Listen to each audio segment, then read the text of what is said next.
Welcome to the Humanities Team podcast with me, Steve Farrell. Humanities Team is an international spiritual movement whose purpose is to communicate and demonstrate the timeless truth that we are all one, with the divine and all life, caring for each other and the world we share, so that people's actions reflect this profound understanding within our generation. We believe that living this truth is essential to resolving the most chronic and acute world challenges and vital to creating a flourishing world of peace, harmony, and happiness. We offer transformative education programs in personal and spiritual development, and we host an annual event called Global Oneness Day. Similar to Earth Day, which galvanized the global environmental movement, Global Oneness Day has become a catalyst for spiritual activism and an integral part of the present-day global oneness movement, which represents a profound new paradigm in human culture. Humanities Team is the only global nonprofit organization working in transformational education. Since we are a nonprofit, there is no focus on growing profits or satisfying shareholders, and 100% of all revenue goes toward our work supporting conscious evolution, planetary awakening, and flourishing at every level of life. If you'd like to learn more about us or want to support our mission directly through donation or volunteering some of your time, please visit us online at humanitiesteam.org. And lastly, if you enjoyed this podcast, we'd be grateful if you'd leave us a review. I'm so excited that we're here. We're so excited. Welcome to Relationships as a Path of Discovery. I'm Cynthia James. I'm a transformational coach, an international speaker, a singer, and an award-winning author. And I'm Carl Studna, a multifaceted photographer, inspirational speaker, teacher, and author. I specialize in intimate portraits of influential people, ranging from Sir Paul McCartney to His Holiness the Dalai Lama. And my work is published and known worldwide. We're so thrilled to be hosting this panel for Humanities Team with these three beautiful couples, and we deeply honor and respect them. We've been together for 26 years, and it's been a ride. We'll be taking a deep dive into the rich and sometimes complex components that help to foster growing and conscious partnerships that promote respect, expansion, healing, and deeper awakening, both as individuals and as a collective unit. So let's dive in. So let me introduce you to our panelists. First, we have Janine Roth.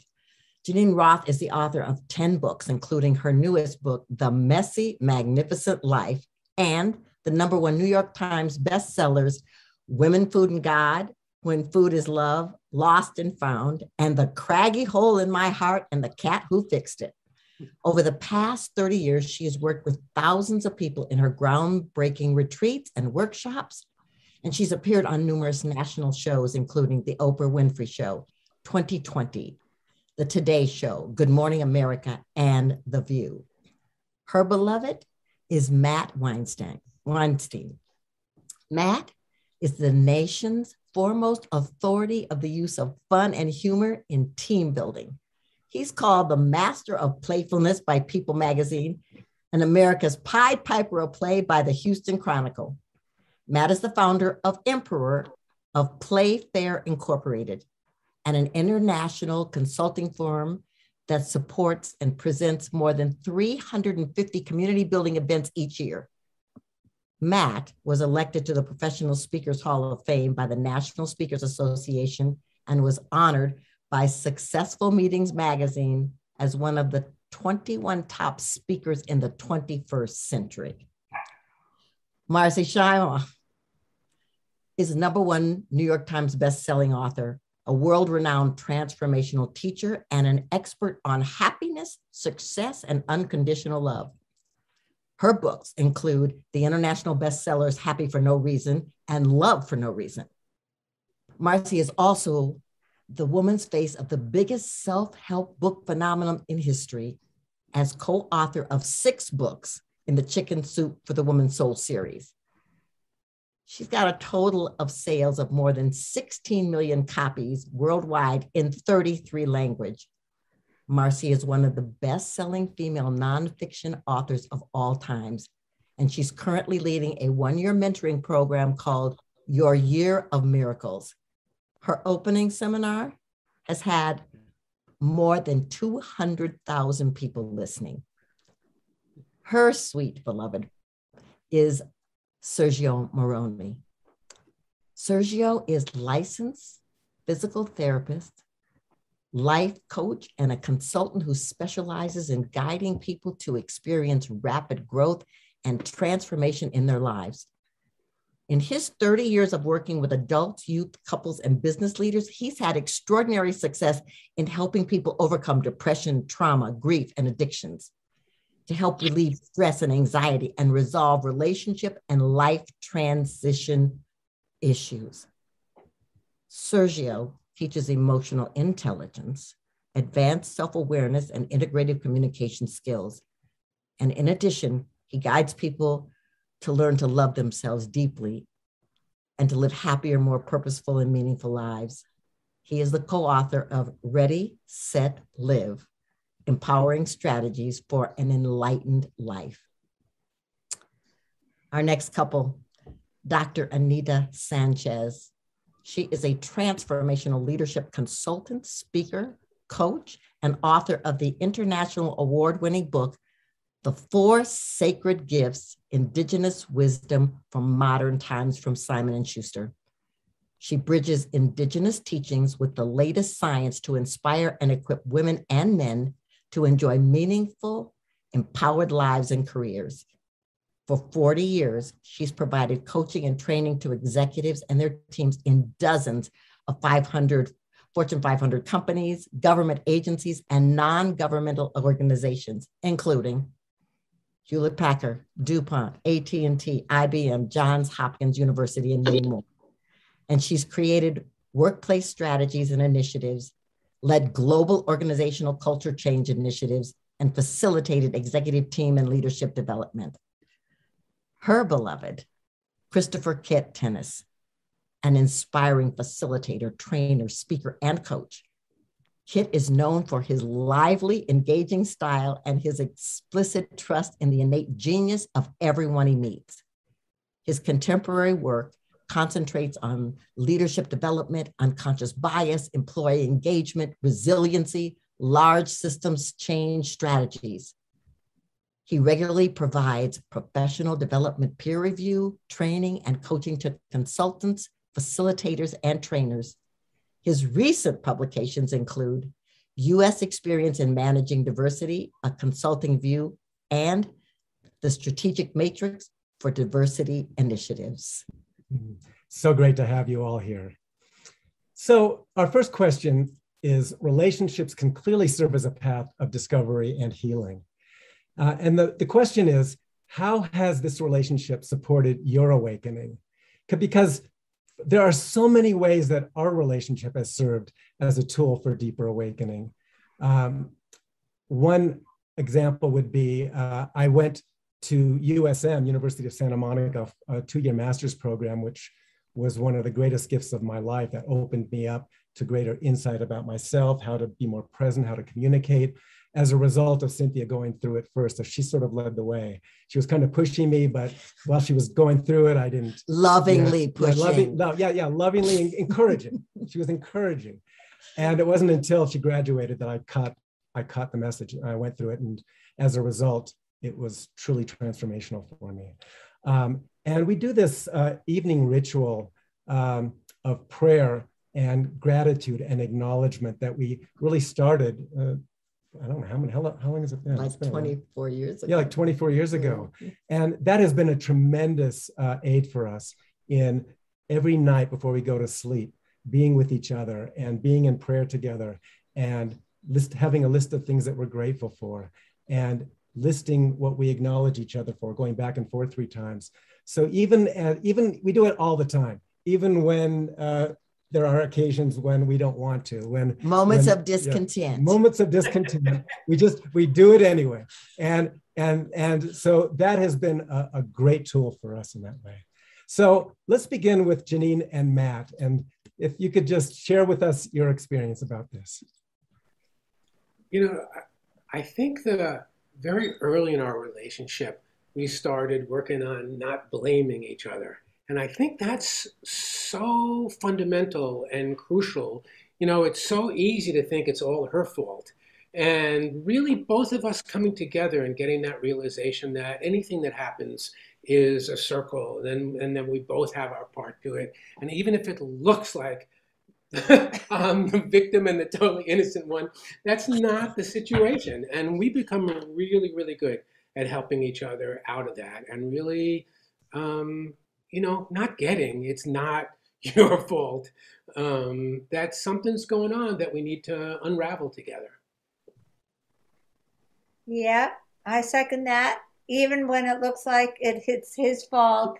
And, you know, we start going back and forth with, well, you're the one who, no, you're the one who. The second that that phrase comes up, you're the one who, I realize, okay, time to pull back and look at I think the one thing I realize is that I'm never upset for the reason I think I am.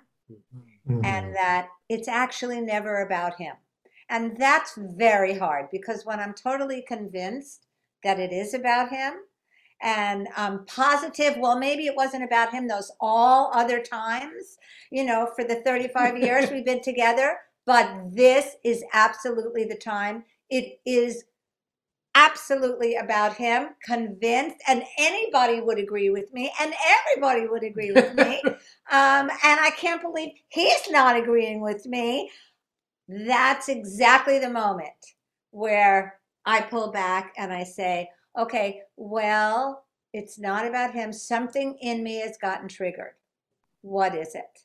And, you know, to just extend a little bit onto your practices, Carl and Cynthia, we also, every morning we have a practice where we say to each other why we're glad we're with each other and no other human being. I mean, why it's you, why we're so happy it's you. And then at night, before we go to bed, we do a similar thing. We talk about the wonders of the day and we go over them so that when we go to sleep, we are together. And also, Matt reads to me every night. He's been reading to me every night for 35 years.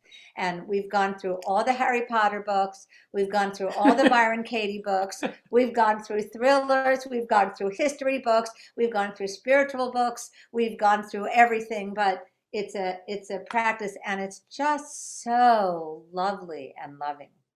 I'll tell you one exception to that was actually last night, where I just started crashing out about what, 8:30 or something, and we 8:15. were watching TV on the couch, and I was like just passed out. And Janina was so adorable, just like put my feet up and got a blanket and a pillow and put me. And she said, "I think it's time for you to go to sleep, sweetheart." And so there was no reading last night, but I had probably the longest night's sleep that I've had in 10 years or something.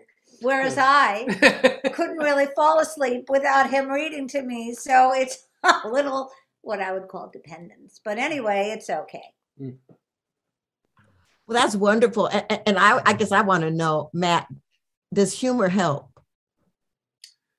Yeah, of course, humor helps. In fact, you know, I'll tell you one other ritual that we do. I usually get up about 2 hours ahead of Janine and come out actually into this studio where we are right now with the dog. And then at 7:30 on the nose, Izzy, the dog, and I come in, and Janine is like waiting because she knows exactly when we're coming. And Izzy goes running in the door and runs into the bedroom where Janine has set up like a little barrier with some pillows for Izzy to leap over. She calls it the hurdle jump. And then the two of them make each other so crazy and so wild and, you know, barking and hugging and kissing. It starts off the day in such a fun, laughing, celebratory way.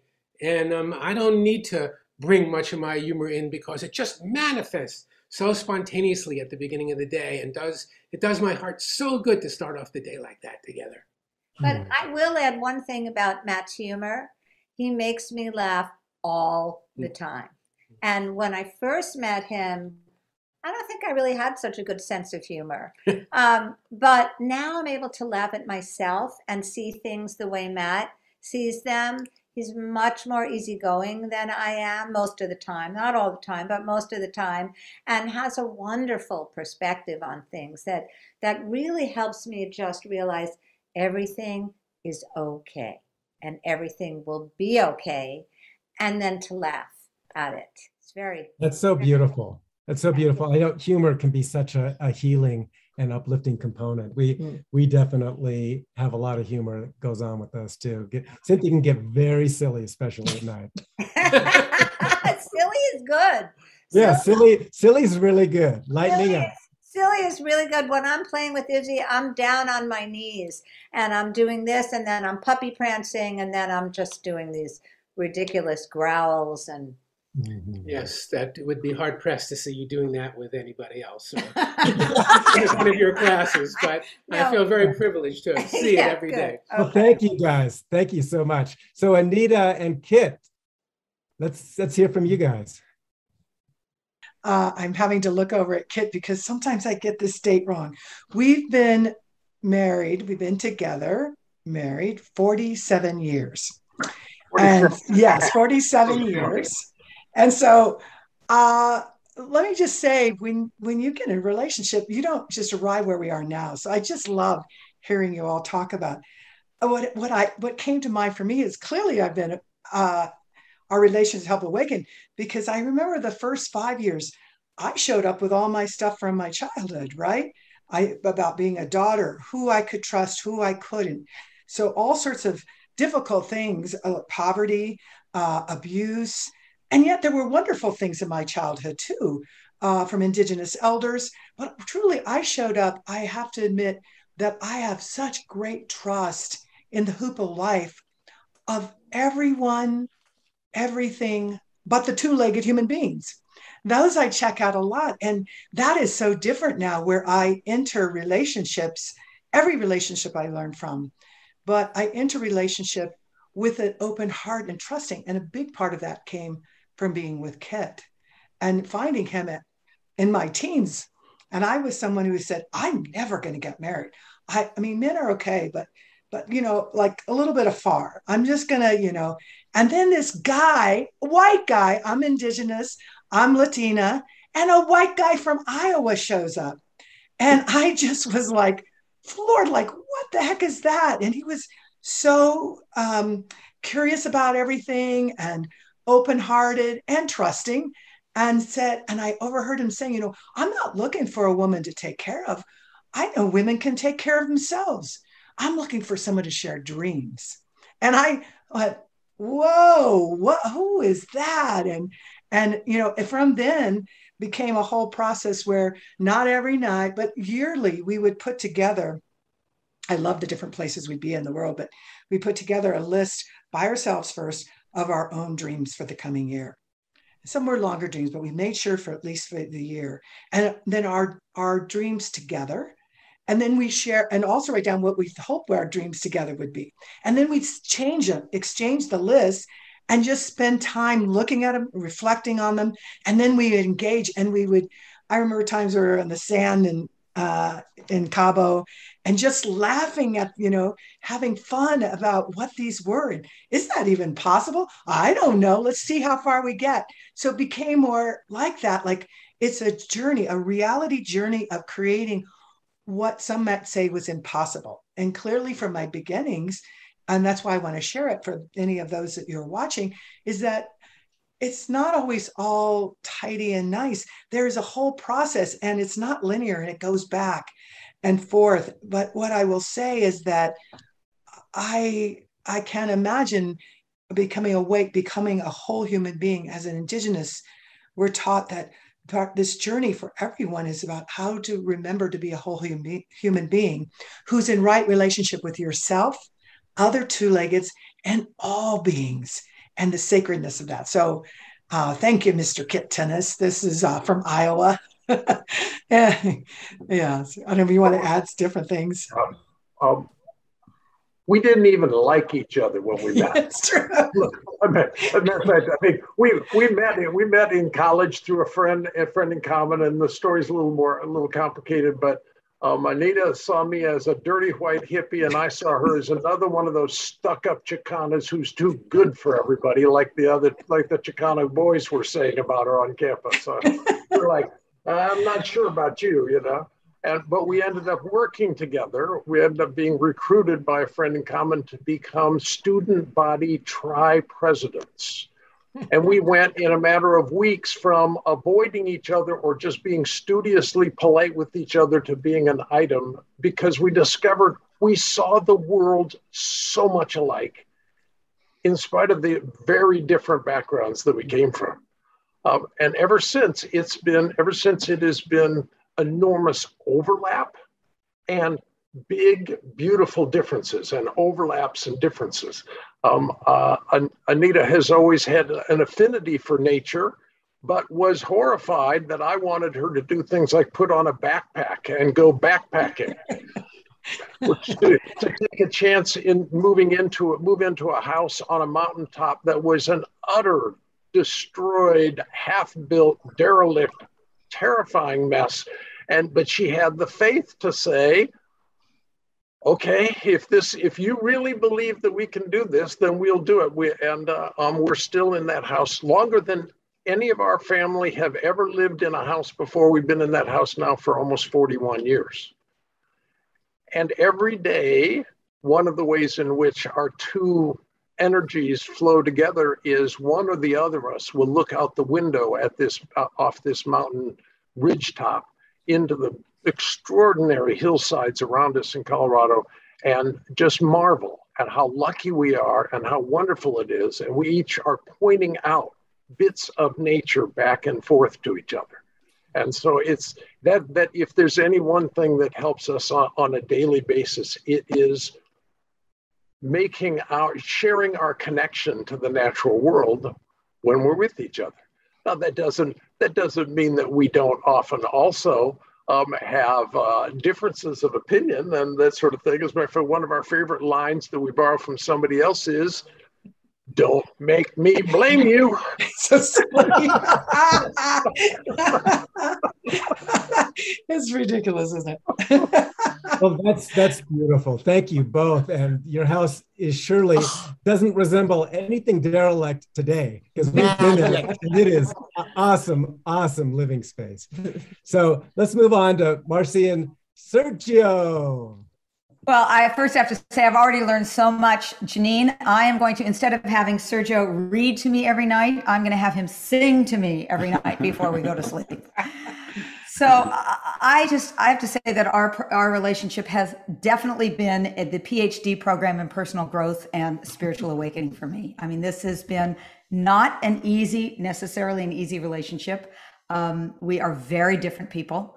And that is actually one of the ways. Ma che cosa stai dicendo? Non siamo differenti, siamo la stessa persona. See?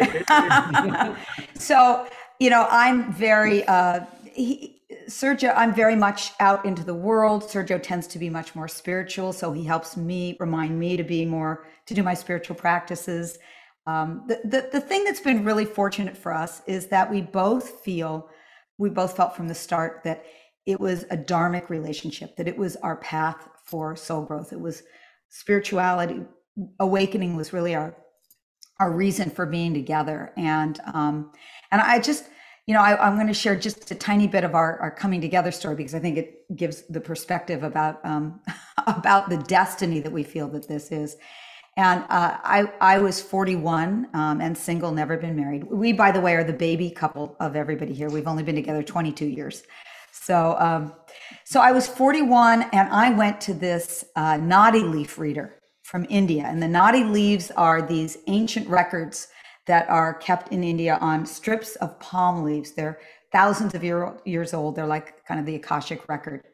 And this nadi leaf reader said to me, "Oh, you've got this great life, but I see that you want to be married." And he said, "Let me tell you about that." And he said, "Over the next couple of months, you're going to meet 3 men back to back. They'll all be foreign and none of them is your partner." And I said, "Well, that's not going to happen. I never meet interesting men back to back." He said, "No, that's going to happen." And then he said, "Let me tell you about the 4th man, because he's your life partner.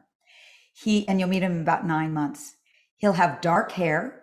He'll be Mediterranean, born and raised in Italy. He'll love dance, music, and art. He'll be a therapist working with people, and he'll be 6 years younger than you. At which point I said, that's impossible. I never date younger men. And he looked at me and he said, I can't help it. He's your destiny. And over the next few months, I met these 3 men back to back. They were all foreign. None of them were the right guys. And then I forgot about that reading. And 9 months later, I went to the Omega Institute in New York. And there was about 1,000 people there for the gathering of shamans. And I arrived in the parking lot. And as I got out of my car, there was a woman that was there that I had met the year before. And she said, oh, Marcy, so great to see you. Do you want to meet a guy? I said, yes, I always want to meet a guy. She said, great. There's a guy that I think that you'll like to meet. And she said, do you like big macho men? I said, oh, yeah. She said, well, he's not that. He's more the sensitive type. I said, okay. And she said, do you like older men? I said, yeah. She said, well, he's not that. I think he's younger than you. And I said, oh, I don't think I really want to meet him. And just as I said, oh, I don't think I really want to meet him, she turned and looked over across this long parking lot. She said, oh my God, there he is. I couldn't even see him. I just got his energy field. And I said, I've got to meet him right away. So she took me over to him and she said, Sergio, I want to introduce you to my friend Marcy. And they had just come off a dance workshop. So she said, you've got to teach her the dance.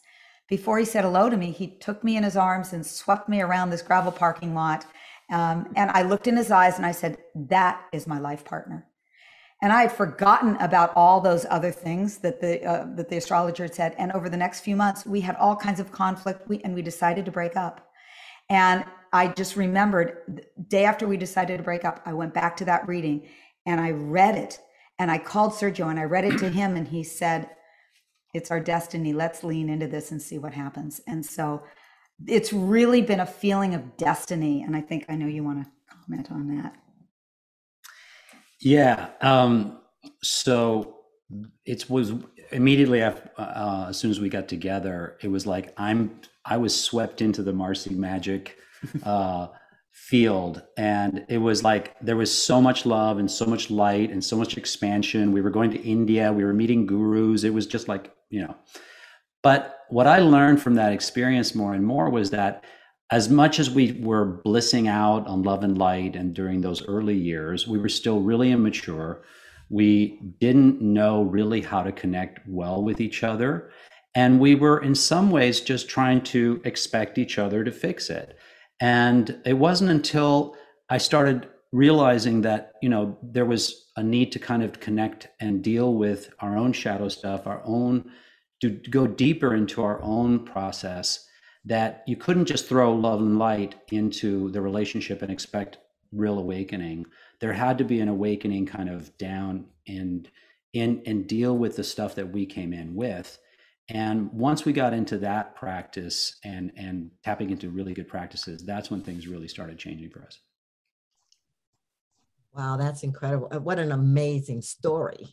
Yeah. And I should say, Sergio is all of those things, Italian and born and raised in Italy. And this is why I want him to sing to me Italian songs every night. I think that would be a new practice to include. Instead of reading, he's going to sing. I don't know, but dancing in the parking lot was pretty doggone good. Yeah, that was good too. And I'm so sorry, baby. I didn't introduce her. She loves to dance. Yeah, but you brought other wonderful things, So, it's really interesting because relationships require a lot of attention on a lot of different levels, right? And so both Carl and I had been married before, and coming together, was, I know for me, I was saying, I've got to do relationship differently. I can't do it the way I've done it before. And he was kind of doing the same thing. And you all have alluded to this, there's challenges in relationship. It's not just somebody rides in, picks you up on the horse and goes off into the bliss land. It's like you have to navigate the challenges and learn to understand each other. So we want to talk to you about, what do you do to navigate challenges and have a conscious relationship and release any sense of division?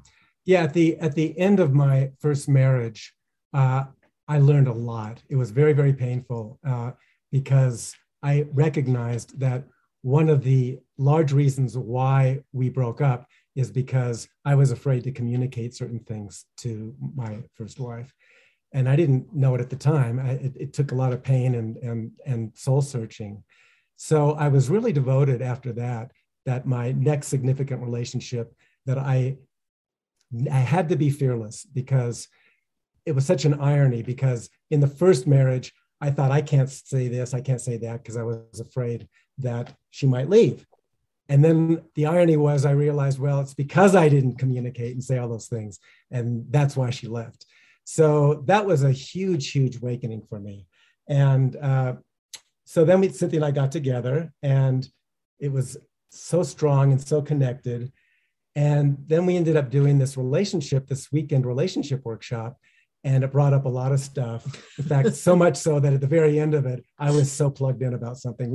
It's the exact opposite of what you'd want to end a relationship workshop in. It was like, I don't want to talk anymore. I hate you in this moment. Anyway, but out of that workshop, they gave us this purple velvet heart, and we did a process in that workshop that we've been doing now for 24 years or so. And it's sort of like passing the talking stick, where if one of us comes and says, okay, it's time to share with the heart, and that person can share, and the other person just agrees to listen and really listen. You can't talk if you don't have the heart. Yeah.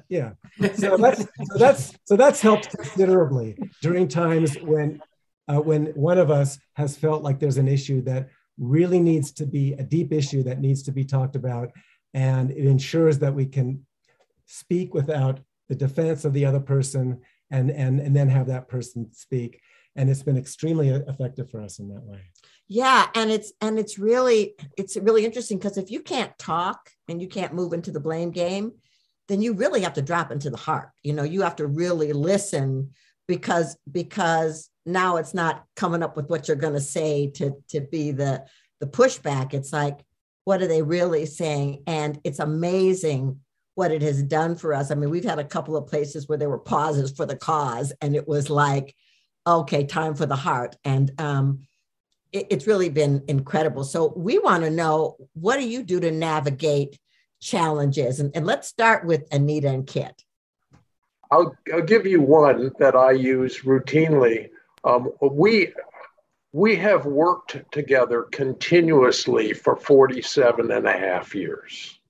So we did our education relatively, we were in the same master's program, we were in the same doctoral program, we were studying slightly different things, but we were in sync the whole time through that.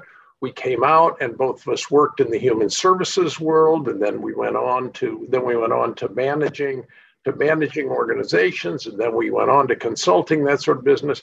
And we to this day are still working together most of the time. We have times when we're doing projects apart, but an awful lot of projects are together. And there are times when we are trying to wrestle our way to an answer, and in each other's face about it. And what I have to do on a regular basis is to repeat something to myself, which is, every moment is an adventure.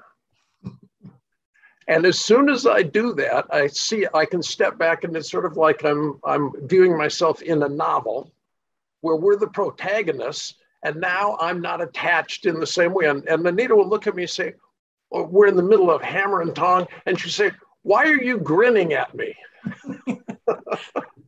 Because I'm in an adventure. That's the way I go about it. Anita? Yeah.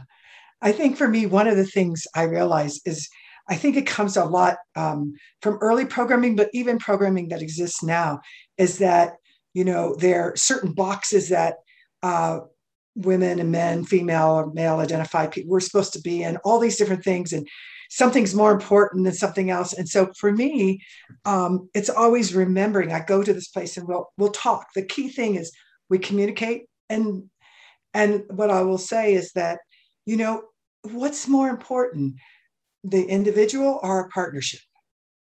Well, both. What's more important, family or work? Both. and yet, and the larger, there's this messages of like, well, you have to pitch, and you're not a good woman or a good man or a partner or whatever unless you do. And like just constantly just dispelling those and realizing that I and Kit are so much more than what we just see. So it's both everything from the earthly to the spiritual. And that, I will say, is another piece for us that's really important on how we manage things, is that we don't allow ourselves bypasses. Now, that doesn't mean we have to deal with this right now. Sometimes it's better to pause. Sometimes you shouldn't rev the car up. You should just pause, park it. But that by saying no bypass is that we will allow ourselves all the space and listen. But it's not like, well, we just go to the spiritual. And so really that doesn't all matter. We just bypass and the realities of the present thing. We can just go there. Any more than we allow, like, wow, gosh, this is just all the overwhelming and struggling and all kinds of things that are going on, to a spiral downward. We just hold each other. And a lot of times it is in silence. And then sometimes it's verbal, but that we're all of this and that we don't do it all in sync either. So I think communication is just a really big one. And knowing that we're both earthly and spirit, all of that is happening, and to allow that to move. And what I can say, which earlier on, I would say, I'm amazed in how many times I would say this in our early years, like anytime we had a disagreement or saw the world, I would go, I don't know if this is going to work. I don't know if this is going to work. And Kit would look at me like, what does that mean? What is it? I don't know if this is going to work. And so now that's a part of joke we make out of this too, is that it's making fun and lightness about ourselves, that we can still find ourselves clearing those things, but we can also have joy about it. And the other thing I want to say in closing on this one, as much as maybe you don't have this, but I knew there were things I loved about my parents and I wanted to have, and things I didn't all. And as I keep growing up, I find more and more things that's like them. But I want to choose and really, dispel, just release that which I don't. And so we will allow ourselves to talk about that. Like, so when in struggle, what did your parents do? Well, Kit's dad would do this anger thing and then trump off. My mom would submit and she'd go cook and bake and all that. I was like, well, is that what we're choosing to do? No, let's create, what is it that we want to do in these challenges? And so paramount to all of it is listening, communication, and all of it coming from the heart, knowing that we are both earth and spirit and all of it. So yeah, so what fun. And Janine, like you, generally when we've gotten into it with each other, when we take a moment and step away, we almost always come back saying, okay, this was mine. This was my piece of this. It was about me. One of the things I know is, what was I feeling sorry for myself about? Why did I act out there? Because I was feeling sorry for myself, being put upon. I'd put myself in some situation, or I'd said yes to something that I didn't want to say yes to, some other business. And we almost always find our way back to that.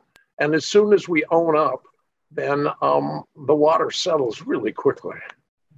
Love that. Love it. And, I think it's important in every relationship. It's like, can you take responsibility for your stuff and open to really being with the partner? So Sergio and Marcy, how do you manage challenge in your life, in your relationship? With a lot of prayer, Actually, the tools really help us so much. Like you guys mentioned that you do these rituals. We play the appreciation game every morning. When we wake up, we tell each other a couple things that we appreciate about each other. We do it every night before we go to sleep. And we do it whenever we just need it. So, I'm feeling like I love a little appreciation right now. And he'll just say, something I appreciate about you is, last night, Sergio said, something I appreciate about you is your voice. We've been together 22 years. I had no idea that he liked the sound of my voice. He'd never said that before. So it's really just a way to focus on the good stuff, what we appreciate. And the other thing that I love that happens a lot is that Sergio can see when I'm spinning out. and he knows what to do. He'll say, let's go to the redwoods, let's go take a walk in the redwoods, or let's go be outside with the birds, usually nature stuff. And he really knows how to be with me when I'm spinning out or when we are spinning out. We just go find some nature. And those are some of my favorites. Yeah. And for me, I think what I learned to do from way back was just holding space. Like, I'm a natural healer, and my inclination at first was to try to fix it all the time. And I quickly realized that was just not going to work, that what I needed to do was just create more of a sense of spacious presence within myself, and then bring spacious presence to the relationship, so that within that spacious presence, more becomes possible. And of course, that's where creativity happens. That's where we can actually look for ways to help and bless each other, rather than going into trying to fix it mode. And then the other piece was, we got involved in this great work called Inner Bonding by Margaret Paul. And through that, we both learned how to accept more responsibility for our inner child, and to not go into that kind of self-abandonment where we expect the other person to take care of that part of me all the time. Instead, we do our own inner dialoguing, help each other self-regulate, and then we talk about what's going on with each other. And that's really, really made a huge difference too. And do-overs. And do-overs. Do-overs are big. Yeah. So we always pause and do-overs whenever we kind of start off on the wrong footing, and things are just not going right. We just pause, let's redo that. And that has really helped tremendously too. Oh my goodness, this is so wonderful. Audience, I hope you are listening to these tools and all this wisdom that everybody's giving you, because this is extraordinary stuff. There's so many beautiful gems that you're all sharing. It's just beautiful. So Janine and Matt, talk to us. Well, we are very different people, and we kind of have acknowledged that from the beginning. I'm definitely attracted towards lightness and play and fun. I mean, I made a career out of that. And Janine is much more like taking things to the depth as far as they can go. And it's been lovely for me and for her. I know, because we've said this often, that we get to balance each other and learn from each other in that way. There's kind of a famous story, I think this is in one of your books actually, about our cat Blanche had fleas, and we went to the vet, and he was saying, oh yeah, you have to buy these flea bombs, and you're going to have to put them all around your house, and you're going to have to leave it for a couple of hours. And as we were walking out of the vet, we turned to each other, and simultaneously I said, well, that didn't sound so bad. And Janine said, what a nightmare. But that's the way we kind of negotiate our life. But what I want to say about that is, we are also so open about how much we love and appreciate each other. I can't tell you how many times we've been on vacation and people have said to us, oh, are you two on your honeymoon? And this was after, it doesn't happen that much recently, but they probably figure we're not the honeymoon age anymore. But people do kind of know that we radiate that kind of love for each other. Can I grab one more quick story too? Absolutely. Okay. I love your stories. I know you have plenty to say on this too. So I got to do a program once in Australia for this organization called the Young Presidents Organization.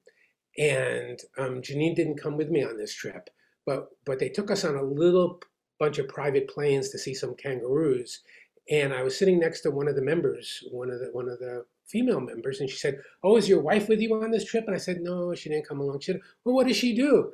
And I said, well, she's a writer. She said, oh, well, what has she written? I said, well, I'm not sure, of her work. Her most popular book at that time was called When Food is Love. And the woman goes like this. She says, oh my God, she said, you're that mad? She said, I divorced my husband over you. When I read that book, I thought, why am I married to a jerk like this when guys like this exist in the world?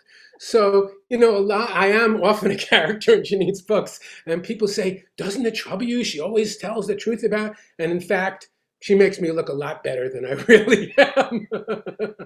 I don't think so. Well, I'm not exactly sure I have that much to add to that, except how different we actually are. There have been countless times in the last 35 years where I've thought, like Anita said, this isn't going to work. This isn't going to work.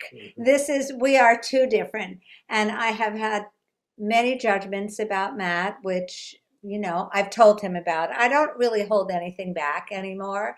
I say it with, once I've had the chance to actually be with myself about it and get some perspective instead of saying, I hate you, you're superficial, you're shallow, which isn't past me to say, of course. And I'm so deep, that's the other side of it. But what I realize is that our differences, I think this is the main thing for me, is that at the beginning, I wanted us to be the same. I wanted Matt and I to have the same values. I wanted us to have meditated for exactly the length of time, the same, to have been just to have these deepening practices and just kind of be the same. And it is true, I have a tendency to go to the dark side quickly so that friends can say, sweetheart, come back from the dark side. You don't need to go to the dark side. It's okay. And Matt has a tendency to go to the light side right away. So we're on opposite sides sometimes. But I realized that's what makes us work. I don't want us to be the same anymore. I really wanted us to be the same for a long time. And now I really appreciate our differences. And I think the last thing that I'll say for myself about this is that if we start getting into something, I have gotten very good, and this was yesterday. I just said this to you yesterday about something we got in the car. I've gotten very good at saying, I'm wrong, I'm sorry. I'm wrong, I'm sorry. I mean, it just kind of comes off, rolls off my tongue now, whereas before it used to be, no, I'm not wrong. He's wrong. Now I'm really willing to say, yeah, I kind of blew it. I'm wrong and I'm sorry. And that really helps. That really helps. Well, thank you guys. It's all three of you couples. It's just been really illuminating on this. So let's go on. And we realize that you all are really successful, powerful people. And so we're wondering, how do you maintain your individuality and support your partner's expansion? Yeah, we were talking a lot about this because, I used to be the world's greatest chameleon. Whoever I was with, I changed. And what they liked, I liked. And what they wanted, I wanted. And then, relationship is a path of discovery. If you don't learn the lesson this time, you'll learn it next time. It'll get a little more intense. So when I got the 2x4, I thought perhaps I should stop giving my power away, find out who I am and what I want in life. And so when Carl and I met, that's the place I was in. And on our very first date, we hadn't been together very long. And I was like, okay, dude, what is your intention? 20 minutes.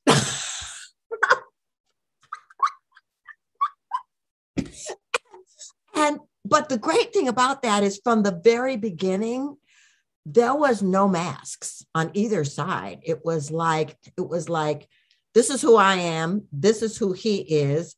And how can we love and support each other in our goals and our dreams and our desires and the manifestations of those things so that we can both be successful? I will say this, no one in my entire life has seen me the way Carl has seen me and celebrated me the way he has celebrated me and pushed me forward when I was over here in my mind trying to figure out if, can I make this work? He was out, of course you can make it work. I mean, so my biggest cheerleader. And it's like, well, I need to be that for him so that we can both honor each other and celebrate.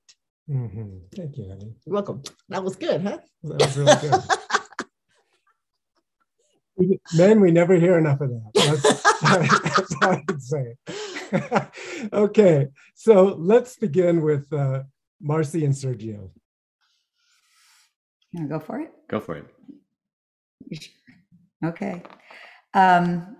Well, for me, I so relate to what you said again, Janine, about wanting him to be like me. I've spent my life pretty much controlling everything. So Sergio was just another project to control. And so for me, one of the biggest things I've had to do is go, this is my life. I have my life. I know what my job in the world, my role in the world is.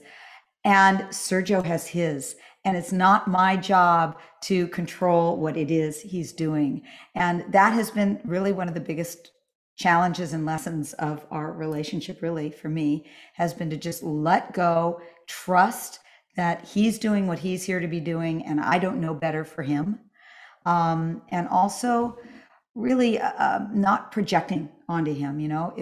If I'm not getting enough attention from him, if he's not treating me exactly the way I want him to treat me and giving me the right flowers and the right time and all of that, then I need to just stop and go, okay, what am I not giving myself right now instead of what's he not doing for me?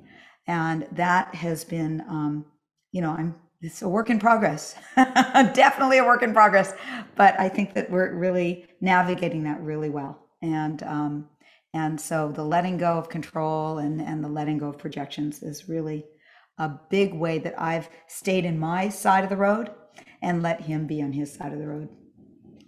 Yeah. And when we first met, I would say Marcy was kind of this driving big personality, and I was much more kind of a feminine man, much more kind of go with the flow kind of guy. I had yet to really discover how to fully integrate my masculinity in a healthy way. Having grown up with a dad who was a rager and all that, I hadn't yet. So what I did was I got involved with, Mankind Project and other men's work to just kind of connect more with who I was meant to be, bringing in more of my authentic presence. And so instead of that merging thing that, like Cynthia, you talked about, I realized that in order to partner well, I needed to just claim more and more of my authentic self and get more and more in touch with what it means to love myself, not in any kind of narcissistic way, but that authentic me. And so if I wanted her to see me authentically, I needed to first learn how to embrace my own authenticity. And by doing those kinds of practices as a man and claiming what it was that I was able to hold within myself, that's completely different from how she presents herself. She's a powerful woman. She's an amazing woman, but I needed to learn how to shine from my own self. And the more I learned to do that, the better our relating became, because then I wasn't in this mode of any resenting the fact that she was a big presence or feeling overpowered by her or blaming her for the fact that she was so controlling. I could just say, you know what, that doesn't work for me, and do something else, and not do it from a place of feeling threatened, but really coming from a place of I understand that, you've got your power and I've got mine, and we run power differently. We express power differently, but we've come to respect that we hold different kinds of presence. It's like different kinds of energy, different kind of power within ourselves differently. And we need to learn how to blend those energies and those powers. And the more we've done, we've focused on that, the better our relationship has gotten. That's so beautiful. And Sergio, I can really relate. I see some real parallels of what you were just sharing with myself and with Cynthia too. So thank you both. I'm really filled. So let's go on to Anita and Kit. I can really relate to some of what you're saying. One of the main ones is I really, in part, like you said, Marcy, okay, I'm a strong woman. I always have been. and a strong little girl. Obviously, I wouldn't be here if I wasn't. And so Kit, although there were so many things I loved about him, it's like he didn't emote enough. He was like this Midwest kind of flat, very, and so I remember getting in his face and like, why don't you just tell me what's going on? Why, whether it's good stuff, it didn't matter, just like emote. And years went by, and then one day I did a thing and he turned around and he began emoting, and I was like, no, don't do it. It's like, I don't want to change you. Oh, really? No, that was weird. It was. And she cracked open Pandora's box. She's been sorry. I was like, whoa, okay. Anyway, you brought that memory up, which was a wonderful one. That's allowed us to talk about a lot of things. But I think one of the things that helps me maintain my individuality really does come from my ancestors. And watching, and especially at this time when so much is happening with Indigenous and the mass graves and the things that we always knew in our families, we talked about, but we were really, the pain and hurt is also joy at this time. It's like, how could it take so long? But my grandmother sharing ceremony, teaching me about how to deal with the darkness by teaching me about how sunflowers move towards the sun. And then at night, they look at each other. And all the different things. And so part of maintaining my individuality is it feels like more and more is just going deeper into those roots, those rituals, those ceremonies. And some of those Kit is invited to, but many of them are separate. And it all feels fine. Like I never have felt the sense that Kit was like, don't go. And it's like, what? In fact, we came back from the Amazon a couple of years ago. COVID hadn't happened yet. And we were exhausted. We usually hide after we come back of taking a group, doing our yearly group in there. And my phone, there were so many messages and texts and all this stuff that say, why aren't you here? Why aren't you here for Sundance? You've got to be here. It's forgiveness. And you're the queen of it, like on and on and on. And I was like, oh no, I just can't. We just hide out. And I remember laying down, and then a half hour later, Kit shows up and goes, okay, let's go. I'm going, go where? He goes, I packed the car. You can just sleep in the car. I said, we're going? He goes, yes, we're going. And, it was absolutely right. So sometimes, even though I don't give voice to it with like being tired and stuff, I slept all the way. He drove all the way to New Mexico, and we went out, and it was a powerful experience being there in Sundance. And it filled me up, and remembered the fullness and the sacredness of who I am. But in that, we mirror that to the other, and I see his fullness and sacredness even more and more.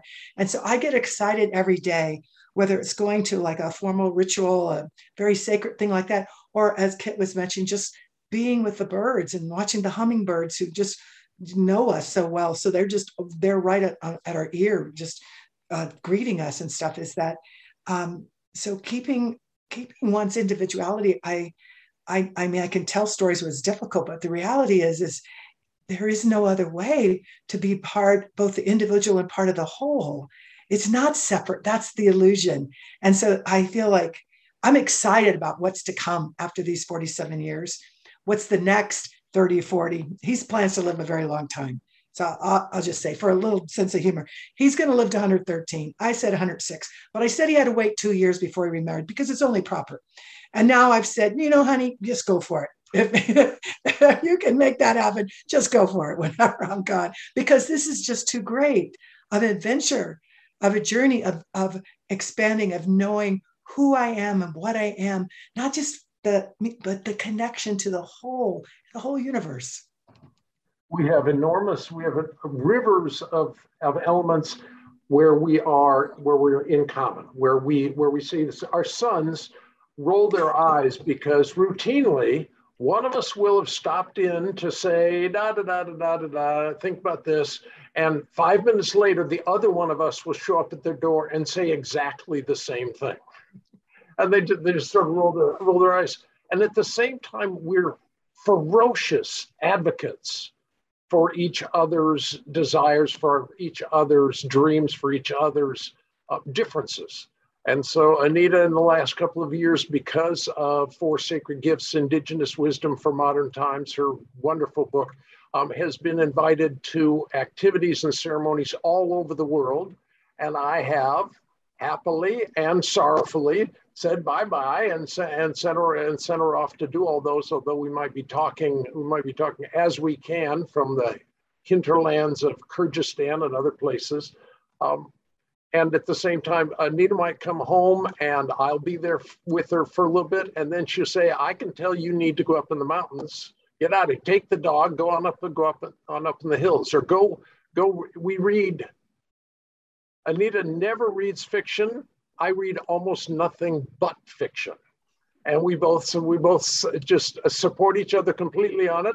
And Anita will take notes on what she's read and will offer them to me, and I will very graciously take them and never look at them. and Anita will occasionally say, well, what are you reading? And I'll start describing it. And one of the things that's true is that especially if I'm reading aloud to Anita, she goes to sleep immediately. Well, thank you both. It's such a powerful message about honoring each other's individuality and our own journeys as well, and just feeling so empowered, empowering the partner to do that. So Matt and Janine, let's hear from you. Well, I actually took a couple of notes from what everybody's saying that kind of got me thinking about Matt and me, and controlling what you said, Marcy, about control. I had a medical intuitive reading years ago with Carolyn Mace when she was still doing that. And I thought it was going to be on my body because I wasn't feeling well. And she started off by saying, you are the most controlling person I have ever met in my entire life. That was the first sentence. And it went downhill from there. And it was like, thank you very much. And I have thought about that multitudes of times as I have tried my best to control Matt. I have stopped trying mostly, 96%, not totally, because he's not controllable. That's the thing. He's actually not controllable. He listens to me and then does nothing that I suggest. That's not true. I mean, you take in, what you really want, but anyway, I have opinions, and then I keep saying to myself, cease cherishing your opinions, sweetheart. Cease cherishing your opinions, because that's all they are. They're just opinions. That's it. They're not facts. They're not truth. And, in terms of supporting our power, the other thing I want to say before I talk about that, Anita, you are so much more gracious than me, because I have told Matt that if he gets married again, if I die first, and if he gets married again within a year after I die, I'm coming back and cutting off certain parts of his body. And so just your expansion, Anita, that actually, he gets married again to a blonde 26-year-old. That was the other part. Blonde 26-year-old coming back, forget it. I'm making your life miserable from the other side.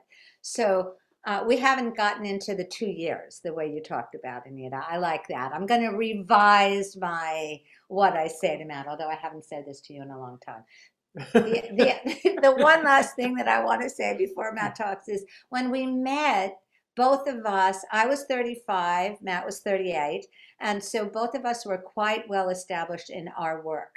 We were already doing what we loved. And I remember, Marcy, your story reminded me of a friend of mine. We both were talking at the Association for Humanistic Psychology conference, and a friend of mine, I'd put in an ad, a personal ad in a paper in Santa Cruz, and disasters had happened. And this friend went through the catalog of AHP and picked Matt's picture out and said, that's the one. You need to be with him. And so at this conference, I did introduce myself to him. He ignored me. And then the last day, Virginia Satir, this fabulous psychologist, was speaking. There were 1,000 people in the room. I saw Matt from the end. I decided, I'm giving you one more chance, buddy. That's it. And this is the third time I'm introducing myself to you. Tripped over everybody's arms and legs, got to the back of the room. I was sitting in the front in the middle of a row and introduced myself to Matt again. And this time he said, "Oh, I know you." He was dating somebody who had read my books and said, falsely, of course, that she had been trained by me, but nonetheless. So I felt supported by Matt from the second I met him. He loved my work. He, like you said, Cynthia, has seen me at the very best times and the worst times. In the middle of the night when I'm kind of insane, or was insane, much less so when I can't sleep, but also at the top of everything. I've never felt for 1 second envy. I've never felt like he didn't want me to be as powerful as I could be. I always felt like he was lifting me up and saying, "Go for it, sweetheart. Go for it. However big you can be, I'm right there." And that has felt so good. And then on the other side, that time when I was on I think it was Today's Show, and I was so exhausted, and I was in New York. I felt like I was going to have a nervous breakdown. It was 4:00 in the morning, and I think we had to be there like 6 or something. At 6. And I started crying and crying and crying. And I said, "I can't do this. I can't show up. I can't do it. I'm exhausted. I'm done." And I remember you holding me and just being so kind to me and really saying to me, "You can do it. You have a lot to say." And I did, and it was great. Yeah. But you have supported me each step of the way. Thank you. You know, a thing we've remarked on over and over again is how amazing it is that we both get to make a living just expressing the thing that we're most passionate about in the world. And, you know, we were doing the same work we're doing now. I mean, of course, it's matured, but, you know, we both have that thing that insight that we saw that we wanted to express. And I'll just close with one story that happened kind of pretty early in our relationship. We were living in Berkeley, and we were out at our favorite cafe, and a couple came over to our table, and they said, I don't mean to disturb you, but they said, "Matt, I just want to say, we read your book that just came out. We've been to your workshop. You are just such a profound teacher. We just love that we actually get to see you in person here." And I said, "Oh, that's so sweet. What are your names?" And they told me their names. I said, "Oh, great. And this is my wife, Janine." And they go like, "Oh my God, it's Janine Roth," like that. And so that was my, 5 seconds of fame before they freaked out over Janine being there. So it is great that we get to support each other's successes. And totally, we always have been so thrilled. And especially since most of Janine's work is kind of solo and most of mine is in community, that it's been very different. But, the people I work with love Janine, and I know when I go to her groups, there's like a buzz. "Oh, it's Matt." So, we use each other as examples in our professional lives too, as very, as we're each other's muses. That's the way it is. Well, what I love about this is I really think that what everybody here has expressed today is a key to success in relationship, that you get to be the most powerful individual you are. You get to be cheerleaders for one another, and you get to step in to the fullness of who you are as a couple. And I am so good. Carl and I both travel together and travel apart. And it's a really great gift, because there's nothing that goes, "Oh, I wish you wouldn't go." Or when you're coming back, it's like, "Oh, you're coming back." I mean, it's really just celebrating who we are and doing the things that we're passionate about. Mm-hmm. And I so appreciate all 6 of your deep, deep willingness to be so vulnerable and transparent in your process, in your love for each other, and your love for yourselves, and the lessons and all the growth that you continue to experience on this amazing journey of relationships. So absolutely. We really appreciate and love all of you, and are so appreciative for this time together. It's been so magical and so special.